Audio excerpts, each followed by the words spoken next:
entonces vamos a adentrarnos con más detalle en los libros que constituyen esta serie que se ha publicado y que se distribuye a través del Consejo Científico, es que se llama, ¿no? Del Ministerio de Ciencia y Tecnología. No, de la Gobernación del Estado Bolivariano de Miranda. Pero el Ciencia y Tecnología los asesora. También, sí, claro, trabajan en equipo. Trabajan en equipo. Entonces, empecemos por el café. En estos días hicimos un programa sobre chocolate con Soraya de Lashkar, que es una artesana del chocolate, y nos habló del chocolate y nos refirió al café. Pero ¿qué conseguiste tú en esta investigación? ¿Qué te pareció interesante para colocar en ese libro que se llama Café Miranda, siglo XXI, Testimonios del Renacer? Además, la portada es preciosa porque una O está sustituida por un granito de café. Sí, la letra que faltaba, pues. Mira, la sabrosura de este libro es que es un libro habladito. Es un libro de testimonio fundamentalmente, ¿no? Como a mí me dijeron que yo era el autor, entonces hice una introducción con un poquito de historia del café.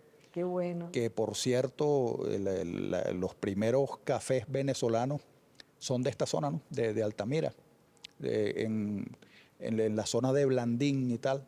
Aquí mismo en la Castellana estaban las principales haciendas donde se comenzó a sembrar masivamente el café con criterio de exportación. Que primero vino de otros lados y después empezó a hacer el café venezolano. Sí, eso entró vía Brasil, primero se sembró por las riberas del Orinoco, pero eran experimentos, ¿no? Aquí se sembró masivamente con criterio de explotación comercial y ese fue, bueno, con el tiempo uno de los cafés más vendidos en el mundo. El café de Miranda comenzó a traspasar las cordilleras y el café que se siembra en Colombia tiene origen aquí en el estado Miranda, ¿no? Entonces, ese es lo bueno de la pertinencia del libro, tiene que ver con eso también, ¿no?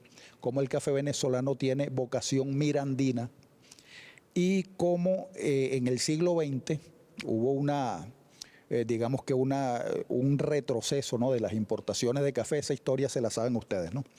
El petróleo sustituyó al café y a otros rubros como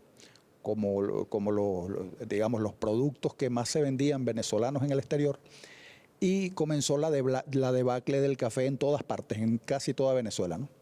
Pero en los Altos Mirandinos fue particularmente dramática la situación porque empezaron a sustituirse masivamente los cafetales, empezaron a devastarse los bosques de café para sustituirlos, para meter otros rubros que eran más productivos. Bueno, la hazaña de la gente de este siglo fue entonces traer gente del estado Trujillo, de Boconó específicamente, para volver a enseñar a la gente de los Altos Mirandinos a producir café ya con criterios más científicos, más de alta tecnología, ¿no? Y lo bonito de este libro de testimonios es oír a los campesinos, a los señores, a las señoras campesinas, muchas de las cuales tenían abuelas y bisabuelas que conservaban sus maticas por ahí, pero muchachos y muchachas que no pensaban hace 5 años ser cafetaleros, ahora están produciendo uno de los cafés de especialidad más valorados en el hemisferio occidental. Eso es bastante decir. Es decir, de no saber nada de café, a punta de formación y de organización popular y de coordinación con el gobierno, ahora están produciendo un café al que le roncan los motores y ocupa entre los primeros lugares en las ferias internacionales de café, ¿no? De café de especialidad. Ese es el resumen del chisme, ¿no? Qué bueno, excelente, excelente el libro. Y tú hablabas de seguridad, que es excelente. A mí me encanta porque siempre está mandando unos análisis políticos, económicos, de todo tipo, y a mí me encanta leer, siempre lo estoy leyendo, aunque no responda, pero siempre te estoy leyendo y valoro mucho lo que tú estás mandando. Son muy serios y nos gusta mucho también mandarlos afuera porque están muy bien argumentados. ¿Qué hiciste tú con ese libro? ¿Cuál era tu propuesta allí? Bueno, fíjate, María Alcira, dentro de esta dinámica comprensiva de Miranda, a mí me tocó uno de los temas que, entre comillas, sería de los más espinosos, ¿no? De los más complejos, pero en realidad la gigantesca satisfacción es poder recoger la historia de cómo, y por eso lo ponemos en el título del libro, ¿no? Cómo logramos que efectivamente una condición de paz efectiva, de seguridad efectiva, haya vencido el miedo.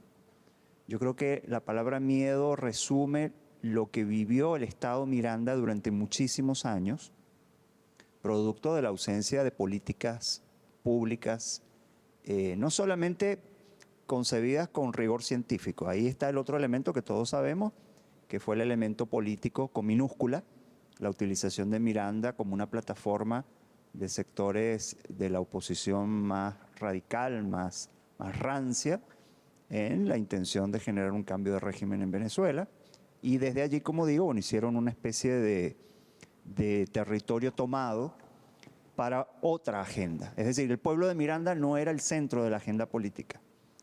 Hasta que, bueno, afortunadamente se produce un cambio con la llegada de la gestión del compañero Héctor Rodríguez.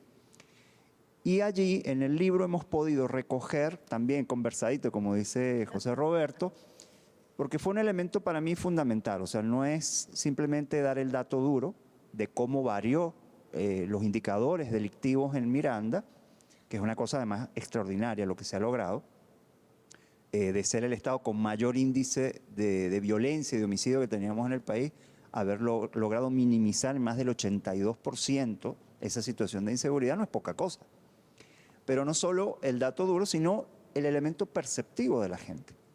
Entonces nos fuimos a los 5 ejes, ¿no? Miranda es un estado que lo podemos subdividir como en 5 grandes ámbitos territoriales: Barlovento, el eje de Guarenas-Guatire, los valles del Tuy, los altos mirandinos y lo que llamamos el área metropolitana. Es inmenso. Es un estado, claro, quizás territorialmente en extensión no es de los más grandes del país, pero sí en su complejidad, en su complejidad muy variado. Incluso es una complejidad que toca lo cultural, lo identitario, ¿no? Una persona de los altos mirandinos no tiene absolutamente nada que lo iguale con alguien que está en Barlovento. O sea, son espacios diferenciados, lógicas, historias, idiosincrasias diferentes. Entonces lo que hicimos fue recorrer los ejes, encontrarnos con la gente y poder conversar. Bueno, ¿cómo estábamos? ¿Qué pasó? ¿Qué se logró transformar? Y también con una mirada crítica, bueno, ¿cuáles son los desafíos? Porque evidentemente en toda la transformación que tú haces de la sociedad siempre hay una agenda de lo que está por hacer. Pero ¿qué fue lo interesante aquí? El elemento de coincidencia que pudimos sistematizar. Yo realmente a esto yo le llamo una sistematización de una experiencia. No le pretendo dar ningún boato académico más allá de lo que realmente es la voz de la gente que la pudimos recoger. La gente dice que estaba en una situación de abandono absoluto. La seguridad, por supuesto, no era una prioridad durante los 2 periodos que tuvo la gobernación, la oposición. El abandono pasaba por la ausencia no solo de la presencia policial, el abandono de todo. El abandono de la prevención, de la atención temprana, de los servicios públicos. Sabemos que la seguridad, desde una concepción realmente científica, la seguridad no es sinónimo de policialización. La seguridad tiene que ver con la escuela, con la salud, con las calles limpias, con la recolección. Claro, tiene que ver con la producción, ¿no? Con la construcción de proyectos de vida, que la juventud tenga cosas positivas que hacer. Todo eso es parte de la seguridad. Y nada de eso se encontraba en Miranda. O sea, el que intentaba salir adelante tenía que hacerlo a propio pulso, con un Estado ausente. La gestión que encabeza Héctor se caracteriza, incluso la colección lo recoge, el tema de la consulta, ¿no? El tema de la consulta también es transversal, porque creo que un elemento fundamental es que antes de llegar a la propuesta de campaña, hubo un proceso de encontrarse honestamente con la gente y escuchar. Ese escuchar al pueblo mirandino permitió construir una propuesta de gestión de gobierno, plasmarla en un conjunto de ejes temáticos, entre ellos lo que toca a la seguridad, y a partir de allí, al llegar al gobierno, empezar a ejecutar. Entonces hay una, ¿cómo decirlo? Hay una legitimidad de origen de la propuesta política que la gente ya lo reconoce cuando lo empieza a hacer, porque es lo que exactamente la gente había dicho en la consulta que hacía falta. Y bueno, ahí tuvimos la posibilidad de ver cómo fue evolucionando la transformación de la policía, de un organismo policial que tenía un déficit del 94%, es decir, de cada 10 policías que necesitaba tener Miranda, según ciertos indicadores que hay a nivel internacional, que se toman de referencia, a Miranda le faltaban 9. O sea, tenías un policía de cada 10 que necesitabas realmente. Ya ahí tienes un problema desbordado. Por supuesto, las condiciones de la criminalidad y la violencia, la presencia de las bandas que ocuparon territorios muy importantes, sobre todo en Barlovento y en los valles del Tuy. Bueno, conjunto de elementos, todo eso se empieza a transformar progresivamente. Y otro elemento interesante y además relevante. Lo que se hizo en Miranda no fue algo aislado de las políticas nacionales del gobierno bolivariano. Miranda es quizás uno de los ejemplos mejor consolidados de cómo traer la política nacional al territorio. El modelo de los cuadrantes de paz se implementó en Miranda y se implementó exitosamente. Las transformaciones policiales, la profesionalización policial se trajo a Miranda y se hizo una gran apuesta por mejorar el perfil del policía en Miranda. Bueno, de una policía que era repudiada, porque es lo que nos dice el pueblo mirandino, a que pasa a ser una institución reconocida, valorada, incluso que genera nuevamente nexos de confianza, muy importante. Ya la gente ve llegar al policía y no le teme, sino que lo identifica como un actor social, institucional, pero que tiene incidencia social.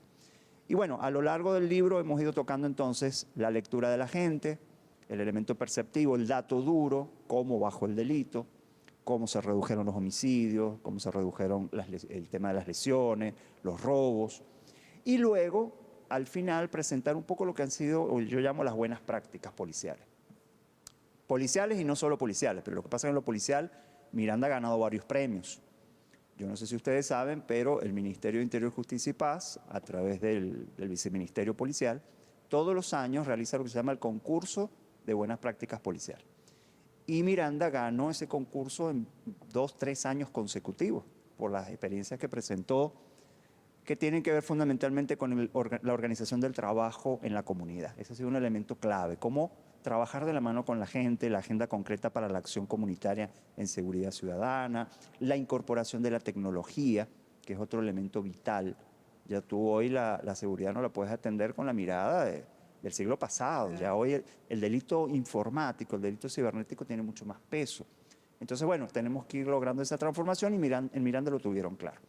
Oye, pero es excelente. Vamos a hacer un corte ahorita, pero vamos a empezar la próxima parte con Mariam para que nos diga, nos describa brevemente los otros libros que conforman esta colección que se está presentando en diversas, van a estarlo ustedes viendo en diversas ferias del libro, en eventos separados, presentada conjuntamente.